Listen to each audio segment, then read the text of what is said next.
virtuales, poder compartir y estar de una u otra forma presentes de corazón. También quiero agradecer la invitación de mi hermano Luis y de los hermanos de Concepción a tomar esta pequeña reflexión. Es evidente para todos que la situación por la que estamos pasando tiene nuestra cabeza y nuestra mente de una u otra forma bombardeada de información, de interpretaciones sobre lo que pasa, por qué pasan las situaciones, qué podríamos aprender de esto, cómo debemos comportarnos, qué tipo de decisiones deberíamos tomar ahora que nuestra seguridad humana se revela tan frágil. eh, y la creencia de que controlamos nuestra vida se revela también como una ilusión. Querría señalar que estas circunstancias tan fuertes como las que estamos viviendo nos obligan a pensar y ejercitar nuestra sabiduría en tanto cristianos, porque en situaciones límite, y estamos claramente viviendo una situación límite, es donde podemos distinguir, estamos obligados a distinguir aquello que es esencial de lo que es irrelevante, lo que es necesario de lo prescindible, lo urgente de lo postergable. Y es justamente en instancias límites como estas donde nosotros chequeamos o revisamos nuestras prioridades, las jerarquías de nuestra vida. Y es sobre esta dimensión en la que me gustaría que reflexionásemos colectivamente sobre el discernimiento espiritual. Y ese es el tema de esta tarde. Y ese es el concepto bíblico sobre el que me quiero enfocar, el discernimiento. En realidad este es un tema eh, muy amplio, de muchas aristas, más amplio del que puedo desarrollar en el tiempo del que dispongo. Así que en esta tarde me voy a centrar en tres elementos, en tres dimensiones del concepto de discernimiento espiritual, a la luz de lo que nos enseñan las escrituras. Así que la primera parte voy a definir a la luz de la Biblia qué es el discernimiento. En un segundo momento me quiero enfocar en el propósito del discernimiento o cuál es la función del discernimiento, para qué sirve el discernimiento. Y en un tercer momento quiero hablar de la disciplina del discernimiento, cómo se cultiva o cómo se desarrolla el discernimiento. Pues bien, vamos con el primer punto, que es cómo define la escritura, cómo define la Biblia el discernimiento. La palabra que se ocupa en el Antiguo Testamento para hablar de discernimiento es el vocablo hebreo bin, que aparece casi 250 veces en el Antiguo Testamento, y a veces se traduce como comprensión, como entendimiento, en algunas ocasiones incluso como sabiduría. Pero literalmente la palabra significaría o denotaría algo así como intervalo, como un espacio entre, como una separación. Aquello que está entre dos partes, una fisura, un intervalo. En el Nuevo Testamento, la palabra que se ocupa y que se traduce sistemáticamente como discernimiento eh, es diacrino y alude a esta misma dimensión. También está referida a separación, un acto de separación, de dividir. Así, a la luz de este breve bosquejo, el discernimiento, tal como nos enseña la Escritura, puede ser entendido y debería ser comprendido como la habilidad para alcanzar la comprensión y el conocimiento mediante un proceso sistemático de separación entre aquello que proviene de Dios y aquello que proviene del mundo, y que está destinado, y este también es el punto central de esta, de esta tarde, la enseñanza que quiero compartir con ustedes en esta tarde, y que está destinado a aplicarse en la toma de decisiones. Por eso sugiero que el discernimiento no puede estar desconectado de la sabiduría.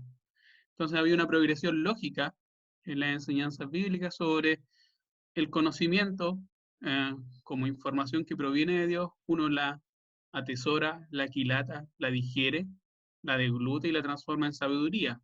Lo convierte en un conocimiento aplicable, y entonces el discernimiento vendría a ser algo así como sabiduría puesta en acción.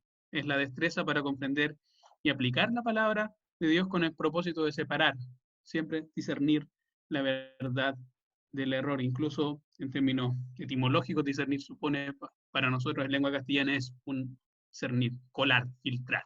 Tiene todas esas implicaciones. Así que, a la luz de eso, podríamos considerar que el mundo, la situación en la que estamos involucrados nosotros en estas circunstancias, nos bombardea. Realmente cualquiera que prenda la tele o que abra su computador eh, va a poder coincidir conmigo en esto, en que estamos sumidos o bombardeados por voces que nos señalan a cada rato qué debemos hacer, cómo deberíamos comportarnos, qué deberíamos pensar, qué es lo adecuado decir, qué imagen deberíamos proyectar, qué factores de nuestras vidas deberíamos priorizar, cómo tratamos a los demás y cómo deberíamos pensar sobre nosotros mismos. Una y otra vez estamos sometidos a ese un bombardeo sistemático de informaciones que nos dicen piensa de esta forma, actúa de tal forma, juzga de esa manera.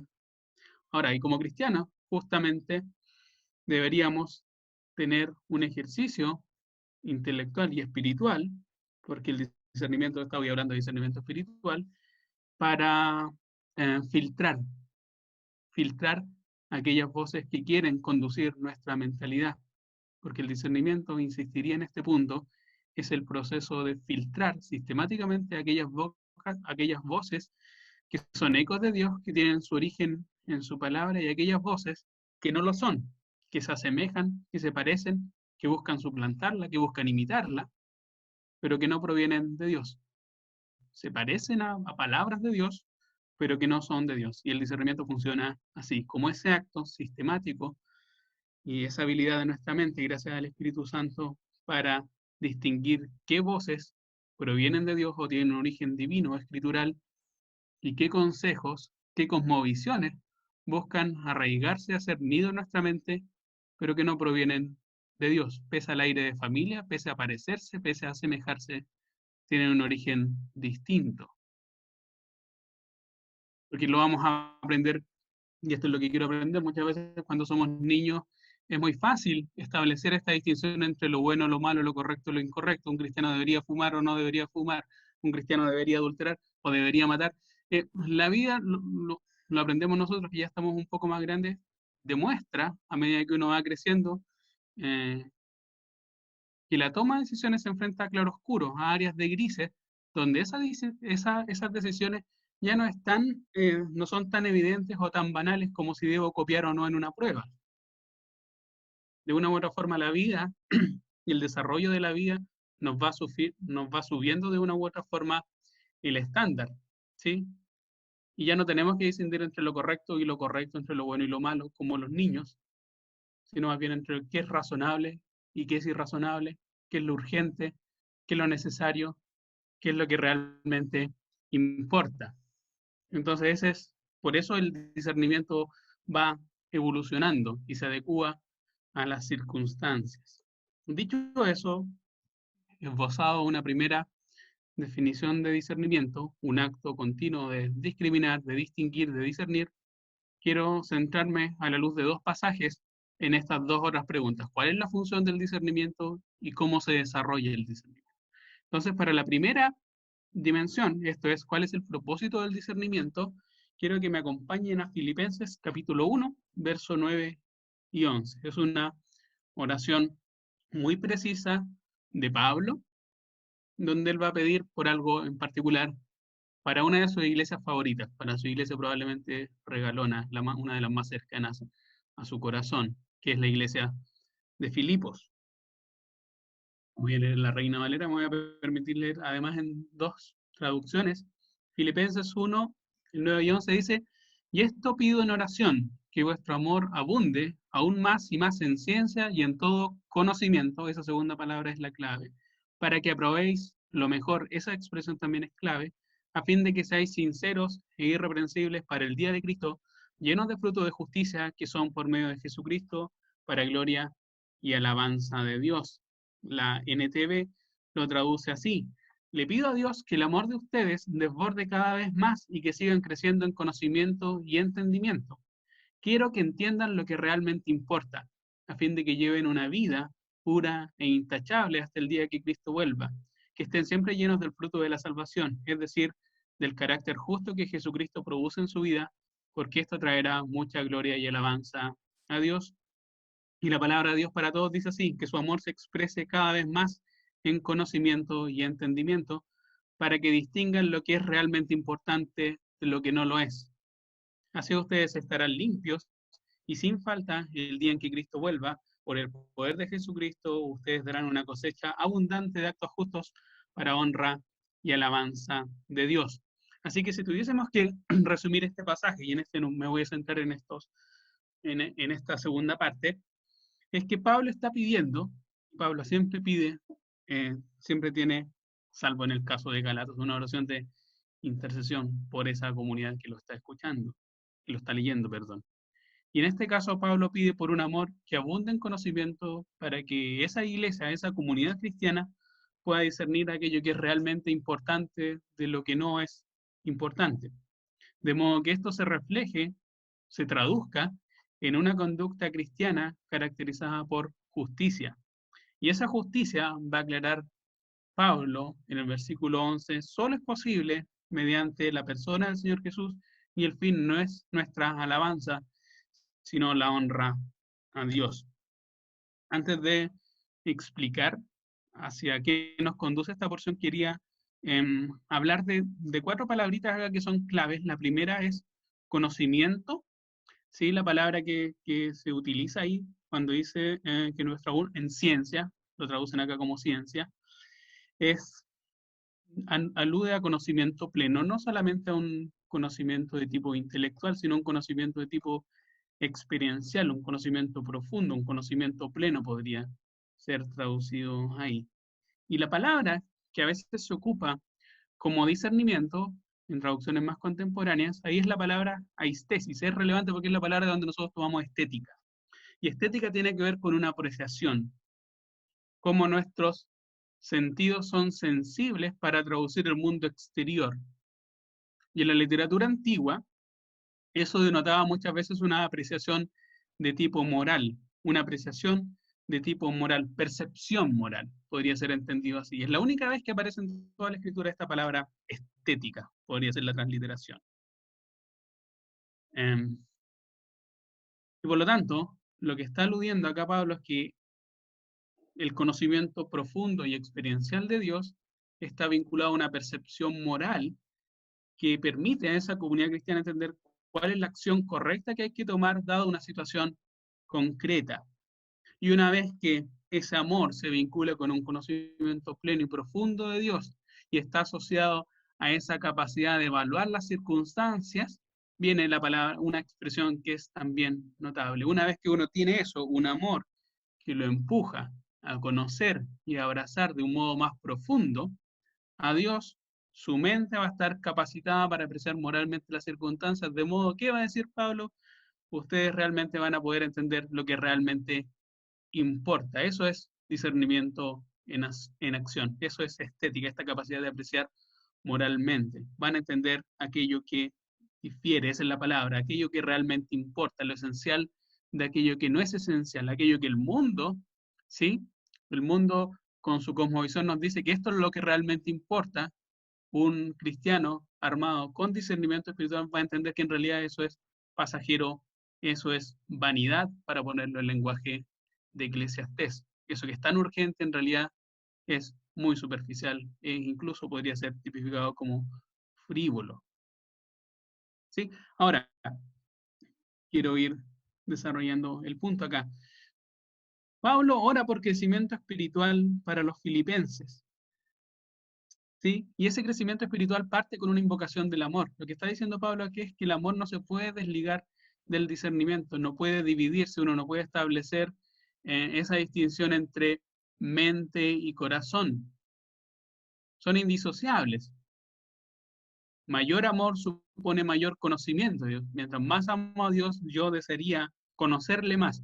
Y ese conocerle más debería traducirse en una conducta que me prepare para poder tomar decisiones que le agraden. Así funciona en esta lógica progresiva de Pablo. El amor no se vincula, no se desliga del discernimiento.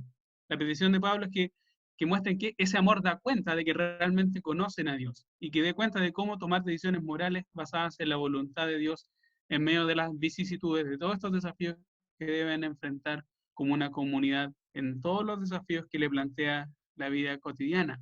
Porque la lógica del argumento que está planteando Pablo, nosotros crecemos en proporción a lo que conocemos. Esta idea la quiero retomar también al final. Un cristiano crece en proporción a lo que conoce. Y ese es uno de los puntos que remarcaría. Entiendo que ustedes están estudiando, ya van por el capítulo 12 de Romanos y funciona más o menos así, que no hay cambio de actitud posible, no hay cambio de comportamiento visible, si no hay antes un cambio de mentalidad. Dime lo que piensas y te diré lo que haces. Antes de un cambio de actitud viene siempre una revisión de nuestras creencias, de los principios que van orientando nuestra toma de decisiones, porque lo que pensamos realmente afecta nuestra forma de actuar y la forma en la que pensamos de Dios, por ejemplo, afecta y determina la forma en la que le servimos. No hay cambio de actitud sin un cambio de pensamiento. Y lo que está diciendo Pablo acá en esta oración de intercesión por los filipenses es que el discernimiento va a ser una vida que va justamente a agradarle a Dios porque antes está fundada en un conocimiento pleno de ellos. Entre el conocimiento y esa vida, ese fruto de justicia que honra a Dios, está el discernimiento, que permite entender a esta comunidad cristiana qué es lo que realmente importa, cuál es la percepción espiritual para llevar este conocimiento pleno de Dios a acciones concretas. Y eso también es importante. Habría que tener al menos un par de prevenciones para no volver el cristianismo una clase de teología académica, porque no podemos tampoco desanclar el discernimiento ni del amor. Es un conocimiento que está fundado en el amor, que crece en proporción a cómo crece nuestro amor, ¿sí? Ni tampoco podríamos desarraigarlo de la obra del Espíritu. Desarraigarlo de la obra del Espíritu en nosotros nos volvería orgullosos y haría del discernimiento nuestro propio ídolo, nos haría envanecernos de nuestra propia capacidad de juzgar bíblicamente los asuntos. Sin amor y sin la mediación del Espíritu, el discernimiento, incluso aquella herramienta tan valiosa para para transformar nuestra conducta en vidas piadosas, en vidas santas, puede devenir muy fácilmente en motivo de jactancia, en motivo de orgullo y convertir el discernimiento en un ídolo. Incluso la persona con mayor discernimiento no está libre de este peligro si no entiende primero que uno no puede desvincular el discernimiento de la acción del espíritu, por eso es discernimiento espiritual, ni lo puede desanclar del amor de Dios, porque tampoco, y este es el punto, el discernimiento no es un pensamiento, una reflexión ética, como en las clases de ética que uno puede tomar en la universidad, que está despojado de la práctica, porque el propósito del discernimiento no es volvernos en eruditos, sino transformarnos en santos. Eso es lo que está pidiendo acá Pablo en oración por la iglesia en Filipos. No es convertirnos en académicos que sepan de ética, sino en discípulos que se asemejen más y más a su maestro. Por eso, para evitar este crecimiento intelectual que crezca nuestra pura cabeza, por acumulación de información, sin crecimiento de carácter, está el discernimiento como el factor clave. Cuando uno traduce el conocimiento de Dios vía discernimiento en acciones prácticas, crece tanto nuestra dimensión del conocimiento de Dios, pero también crece nuestro carácter. Es justamente aquello que posibilita esta transición entre saber qué enseña la Biblia sobre cierto punto en particular a traducirlo en una pregunta concreta, ¿cómo afecta esto a mi vida cristiana? Insistiría en esa dimensión. La dimensión del discernimiento tiene que ver con una traducción de lo que la Biblia dice hacia cómo yo atesoro, recojo, medito en aquello que la Biblia dice y cómo yo lo puedo traducir en mi vida cristiana, en la toma de decisiones, cómo afecta esta verdad a mi vida cristiana aquí y ahora, en medio de este desafío, en medio de esta disyuntiva, en medio de esta encrucijada en la cual yo tengo que optar por una decisión. Para eso funciona el discernimiento. Y ese discernimiento, insistiría, se traduce en fruto de justicia que honra a Dios y que es por medio de Jesucristo. Insistiría, el discernimiento no es para halagarnos, no es para autoaplaudirnos, ¿sí? Sino que solo es posible vía la intercesión activa de Jesucristo, vía la revelación del Espíritu, pero también incluso cuando tomamos decisiones correctas, eso tampoco es para que nos aplaudamos, nos demos palmaditas en nuestro ego, sino que funciona en la lógica de Pablo en Filipenses para gloria y honra de Dios. Y este es el punto, porque ser cristianos, a la luz de este pasaje, es mucho más que estar de acuerdo o tener ciertos consensos sobre ciertos puntos doctrinales. Significa más bien, en esta reflexión de Pablo, en esta petición profunda de Pablo por esta iglesia tan querida, una vida comprometida con Cristo que dé fruto, que se traduzca en fruto, que lleve esa doctrina a una vida que dé fruto una mayor comprensión de la voluntad de Dios, y esa comprensión debería estar vinculada a un deseo de cumplirla, a un deseo de llevarla a cabo.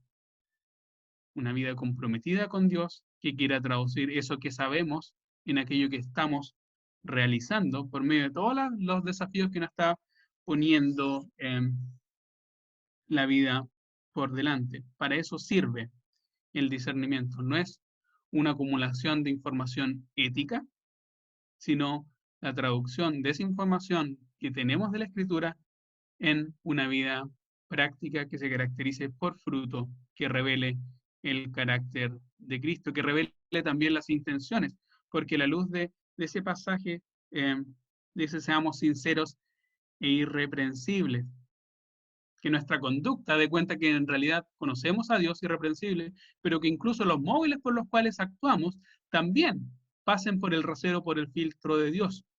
Este va a ser todo, es un gran tema del Nuevo Testamento, hacer las cosas correctas, pero por motivaciones incorrectas. El discernimiento no solamente nos lleva a actuar adecuadamente, sino también nos impulsa a actuar movidos por principios correctos. Nosotros podemos incluso hacer cosas correctas frente a los ojos de los hombres, pero motivados, influenciados, inspirados por motivaciones súper incorrectas. El discernimiento también funciona erradicando la carne de nuestra toma de decisiones.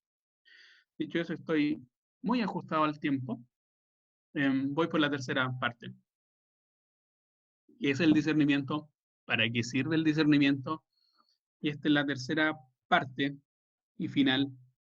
¿Cómo se cultiva o desarrolla el discernimiento, o lo podríamos subtitular así, la disciplina del discernimiento? Y para esto les pido que me acompañen al capítulo 5 de Hebreos. Hebreos 5, voy a leer desde el verso 11 al 14, en cuando me quiero centrar en la explicación contenida en el 13 y el 14.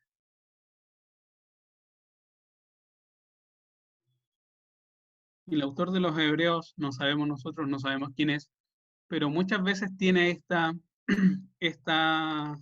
estas interrupciones de advertencia en su argumento. Él quiere profundizar alguna verdad bíblica, alguna verdad doctrinal, y está obligado a detenerse en el desarrollo de su argumento porque entiende que no hay una capacidad de asimilar esa información dado el crecimiento espiritual de esa grey, de ese auditorio. Dice: acerca de esto tenemos mucho que decirles, que decir y difícil de explicar, por cuánto os habéis hecho tardos para oír, porque debiendo ser ya maestros, después de tanto tiempo tenéis necesidad de que se os vuelva a enseñar cuáles son los primeros rudimentos de la palabra de Dios, y habéis llegado a ser tales que tenéis necesidad de leche y no de alimento sólido. Y esto, 13 y el 14, es la porción que me interesa profundizar. Y todo aquel que participa de la leche es inexperto en la palabra de justicia porque es niño, pero el alimento sólido es para, es para los que han alcanzado madurez, para los que por el uso tienen los sentidos ejercitados en el discernimiento del bien y del mal. Y así como en el caso de Filipenses quiero tomarme la libertad de leer dos traducciones contemporáneas. Voy a leer la NTV, dice en el 13 y el 14, pues el que se alimenta de leche sigue siendo un bebé y no sabe cómo hacer lo correcto. El alimento sólido es para los que son maduros, los que a fuerza de práctica están capacitados para distinguir entre lo bueno y lo malo. Y la Biblia de las Américas lo traduce así: porque todo el que toma solo la leche no está acostumbrado a la palabra de justicia, porque es niño, pero el alimento sólido es para los adultos, los cuales por la práctica tienen los sentidos ejercitados para discernir el bien y el mal. Esa es la porción a partir de la cual quiero explicar este último punto, esta última dimensión, la disciplina o el ejercicio del discernimiento. Lo primero que llama la atención es, quiero centrarme en tres palabras que son claves, bueno, son cuatro. Inexperto, porque acá funcionan dos antinomias, dos oposiciones. El inexperto, que es equivalente a un niño, en esta metáfora y el niño se caracteriza por su incapacidad crónica para tomar decisiones morales adecuadas, puesto que no puede procesar información bíblica de peso. Se quedó pegado en el ABC, en los rudimentos. El infante espiritual es aquel que está incapacitado para tomar decisiones morales adecuadas por su incapacidad voluntaria. No es que le falte intelecto, sino que hay una oposición. Habéis hecho tardos para oír, supone una toma, una voluntad, un acto de la voluntad para no darle importancia a esta dimensión. Eso es el punto. En cambio, el experto que es asociado acá a alguien maduro es aquel que es capaz de tomar decisiones morales o éticas adecuadas. El inexperto, la palabra original quiere decir cuando alguien es puesto a prueba y falla, alguien que no pasa el test, eh, alguien que saca un 1 eh, en, su, en su prueba, falla por falta de habilidades, por falta de conocimiento o por falta de práctica. Falla la prueba porque no estudió para la prueba y no estudió por pereza. Esa es la idea. Un inexperto es aquel que no pasa la prueba. Por el uso, también es notable la palabra que se invoca acá, porque denota un hábito del cuerpo y de la mente, que es una habilidad adquirida por la costumbre, por la práctica, por el uso constante, el uso cotidiano. Así que no se trata de una improvisación, algo que surge espontáneamente, sino que es el resultado de una práctica habitual. Y por último, la palabra ejercitado, es una palabra que yo la conozco en teoría, pero no en la práctica, es de donde nosotros tomamos nuestra palabra gimnasio. Básicamente lo que está diciendo el autor de los Hebreos acá es que hay que llevar la mente al gimnasio. Si usted quiere discernir espiritualmente, quiere tener la habilidad para tomar decisiones morales correctas, debe disciplinar la mente y llevarla al gimnasio.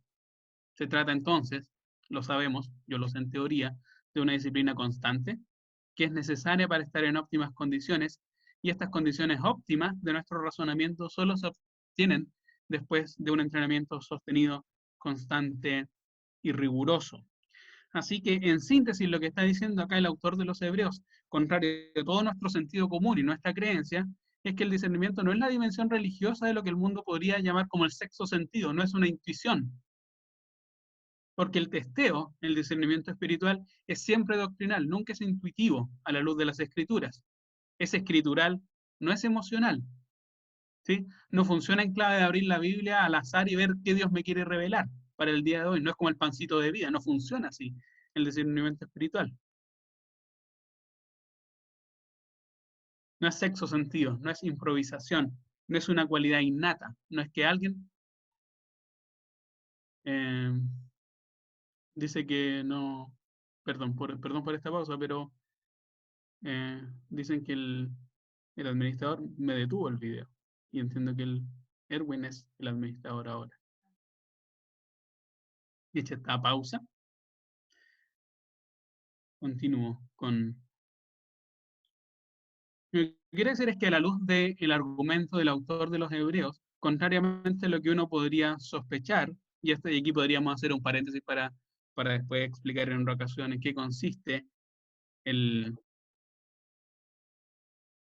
en qué consiste el don de discernimiento espiritual al cual Pablo alude, por ejemplo, en el capítulo 12 de 1 Corintios. Acá, a diferencia de eso, se trata, o el autor está conminando a los hebreos a entender que el discernimiento espiritual no es una capacidad innata, no es algo espontáneo, no es una intuición, no es una tincada, como lo llamaríamos nosotros en buen chileno. Es un hábito que se obtiene por llevar nuestra mente, va a decir Pablo en otra ocasión, cautiva a la obediencia de Cristo. Es un acto, es una capacidad, una habilidad que se obtiene fruto de llevar, de disciplinar nuestra cabeza y llevarla al gimnasio, tal como un atleta entrena su cuerpo para que esté en óptimas condiciones para discernir entre lo bueno y lo malo. No es una cualidad innata, sino que se perfecciona y se ejercita. Y esto es importante porque el discernimiento así es la capacidad para tomar decisiones adecuadas, alineadas con la voluntad de Dios, que no se puede disociar así como entendíamos anteriormente que el discernimiento no se puede disociar ni del amor, ni de la práctica del discernimiento. Acá lo que está diciendo el autor de los Hebreos es que el discernimiento no se puede disociar del hábito constante y regular de leer las escrituras. Dime de qué te alimentas, dime cuál es tu dieta espiritual y te podría decir cómo funciona o en qué calibre está tu discernimiento espiritual. Sería la pregunta tácita que aquí formularía el autor de los Hebreos. A pura leche, su discernimiento es igual al de un bebé. Va a estar diciendo acá muy fuerte el autor de los Hebreos. ¿Quiénes son los agentes que nutren tu pensamiento y tu mentalidad? ¿De qué nutres tú tu toma de decisiones? ¿Del matinal? ¿Del influencer de turno? ¿De tu cuenta de Instagram? ¿En quién te inspiras? ¿Cómo tomas tus decisiones? Eso no va a surgir espontáneamente, no te va a dar una epifanía en medio camino y Dios te va a revelar qué es lo que hace si tú no tienes disciplina espiritual. Eso es lo que está diciendo el autor de los Hebreos. Y esto es lo que quiero, y con esto ya voy cerrando. Porque la mente, y esto parece una redundancia, pero no es una redundancia, la mente tiene una mentalidad, por así llamarla. La mente tiene una mentalidad. Y esto es lo que sostiene Pablo en el capítulo 4 de los Efesios cuando llama a una renovación de la mente, cuando no llama a una renovación de la mente, como sí lo va a hacer en Romanos 12, sino a una renovación del espíritu que habita en la mente, una renovación del espíritu de la mente. Porque la mente, en la lógica del apóstol Pablo, no se transforma por mera acumulación de información, porque hay algo que lo orienta, algo que transforma la acumulación de datos, ¿sí? Todo lo que decodificamos o interpretamos del mundo exterior. La mente, de una u otra manera, en esta analogía de Pablo, en Efesios 4, tiene un timón. Y ese timón, a la luz de Efesios capítulo 4, antes de que Cristo actuase en nuestras vidas, lo tenía el viejo hombre. El viejo hombre tenía el timón de nuestra mente y nos conducía justamente a esa vida frívola, como los que no tienen a Dios. Así la define en el capítulo 4 de Efesios. Pero una vez que sí somos rescatados, nuestra mentalidad tiene un nuevo timón, debería renovarse y el timón ya no lo debería tener el viejo hombre, sino, Pablo lo va a decir en Tito, el Espíritu Santo. Nuestra mente debería estar controlada por el Espíritu Santo. Habría que quitar del mando, quitar del comando de nuestra mente, quitarle el timón de nuestra mente al viejo hombre y dejar de nutrir al viejo hombre con esas cosmovisiones a las cuales estamos muy acostumbrados y muy bombardeados y dejarle, abrirle camino y darle el timón, las riendas de nuestra mentalidad al Espíritu Santo, si en realidad queremos aprender a elegir lo que realmente importa, lo que es esencial de aquello que no es esencial, si queremos tener vidas revestidas del fruto que agrada a Dios, si queremos ser en nuestra toma de decisiones, en nuestra vida cotidiana, diferentes del mundo. Sin cambio de mentalidad no hay vida tampoco que sea cualitativamente distinta de aquellos que no conocen a Dios. Por eso, va a decir el autor de los Hebreos, no es fruto de la casualidad, no es fruto de la coincidencia, no es fruto de algo que tú tengas en tu ADN naturalmente. Lo que tú tienes en tu ADN es el viejo hombre que está nutrido y bombardeado sistemáticamente por un mundo, un caudal de información que te lo alimenta y que te lo nutre. En cambio, va a decir el autor de los Hebreos, tú deberías entrenar y alimentar tu mente para que tome decisiones, pueda tener esa capacidad de discernir el bien y el mal y eso se torne en un hábito, la disciplina de la mente. Sin cambio de mentalidad no hay vida nueva o una vida que valga la pena llamar nueva. Eso es lo que quería decir. El Señor bendiga su palabra.